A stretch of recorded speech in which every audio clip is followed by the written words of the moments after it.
Hello weavers, నమస్తే అండి. మా ఛానల్కి స్వాగతం అండి. చూస్తున్నారు కదండి, ఇవి పొటాటోస్ అండి, ఆలూస్. ఇప్పుడు వీటిని ఉప్పుతో బాయిల్ చేస్తున్నానండి. ఈ విధంగా పైన పీల్స్ అన్నీ ఈజీగా వచ్చేస్తాయండి తీసేసాక. ఇక ఇవన్నీ మనం చిన్న పీసెస్లా కట్ చేసుకుందామండి.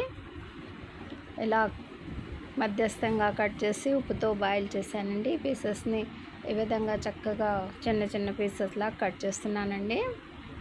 బంగాళదుంపలు చాలా హెల్తీ, కార్బోహైడ్రేట్స్ మెండుగా ఉన్న వెజిటబుల్ కదండి, మనందరికీ తెలుసు. ఇప్పుడు ఈ బాయిల్డ్ పొటాటోస్ని మనం ఫ్రై చేసుకుందామండి.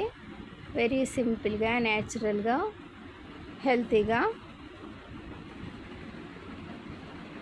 చూస్తున్నారు కదండి, బాండ్లీలో ఆయిల్, కర్రీ లీవ్స్, పోపు మసాలా సీడ్స్తో మన బాయిల్డ్ పొటాటో పీసెస్ ఫ్రై అవుతున్నాయండి. కొద్దిపాటి పసుపు యాడ్ చేశానండి. ఉప్పు ముందుగానే వేసి మనం బాయిల్ చేసుకున్నాం కదండి. ఇక రెడ్ చిల్లీ పౌడర్ అండి. వెరీ సింపుల్గా, న్యాచురల్గా ఇప్పుడు మనం ఈ కర్రీ రెడీ చేసుకున్నామండి. బై అండి.